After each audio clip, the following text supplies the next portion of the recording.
Nah, ceritanya begini. Dengar ya, kakek Klin cerita.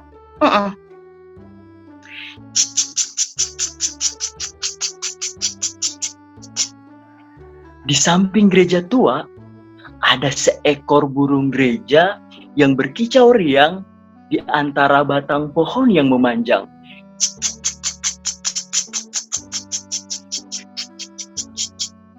Aku bingung, kenapa sekarang tidak hanya daun tua dan sudah menguning saja yang berguguran, tapi daun muda juga tiba-tiba banyak yang menguning. Aku takut daun-daun muda akan juga ikut berguguran.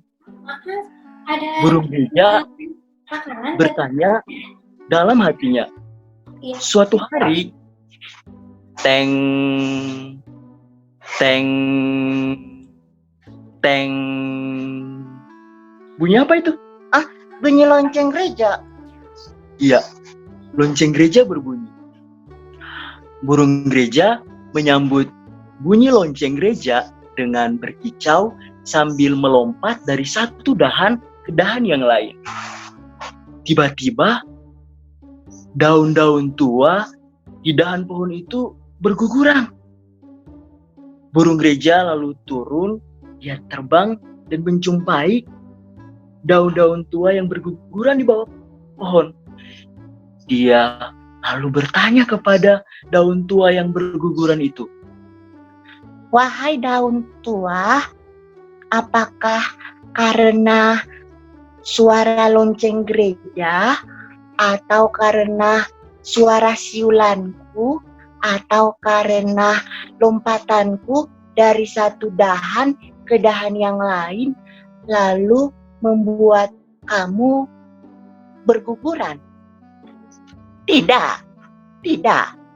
Memang segala sesuatu ada waktunya. Dan inilah waktunya. Aku harus gugur karena aku juga harus menjadi pupuk bagi tanah. Dan pohon-pohon pun bisa tumbuh dengan subur. Begitu jawab daun tua. Burung gereja lalu menganggukkan kepalanya. Kalau menganggukkan kepala seperti apa? Gitu, Kak. Ya, burung gereja menganggukkan kepala seperti Dodi tadi. Kemudian burung gereja dia terbang lagi ke dahan pohon dan menjumpai daun-daun muda yang tiba-tiba banyak menguning. Burung gereja bertanya kepada daun-daun muda yang menguning. Wahai daun muda, apakah karena suara lonceng gereja, atau karena suara siulanku, atau karena lompatanku dari satu dahan ke dahan yang lain, sehingga kamu tidak berwarna hijau segar, tetapi kini berwarna kuning dan mengerut? Daun muda hanya terdiam dan tidak menjawab. Daun muda? Lagi-lagi, daun muda tidak menjawab. Burung gereja kembali ke tanah, dia terbang dan menjumpai daun tua di bawah, lalu berkata, Wahai daun tua, mengapa daun muda tidak berwarna hijau segar, tetapi kini berwarna kuning dan mulai mengerut? Aku bertanya kepadanya, tapi dia tidak menjawab. Oh, segala sesuatu memang ada waktunya.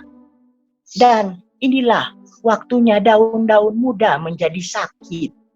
Polusi udara, pencemaran udara, membuat daun-daun susah untuk bernafas. Kami sesak nafas hingga sakit, lalu mudah untuk menguning. Jawab daun tua.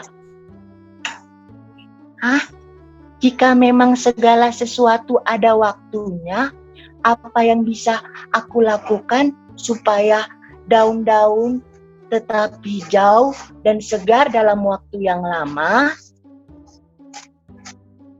Burung gereja, katakanlah kepada orang-orang di gereja, di masjid, di wihara, di kelenteng, supaya bisa menjaga bumi ini. Asap pabrik, asap rokok, sampah-sampah membuat udara tidak bersih dan kami susah bernafas. Begitu jawab daun tua. Burung gereja pun menelusuri gereja, masjid, pura, wihara, kelenteng, dan tempat-tempat ibadah untuk sampaikan pesan dedaunan. Dan mulai saat itu, burung gereja dia tidak hanya berada di dalam gereja saja, tapi burung gereja juga berada di tempat-tempat ibadah yang lain. Begitu ceritanya. Suka kakak? Ya, demikian cerita dari Kakak Eklin dan Dodi tentang burung gereja.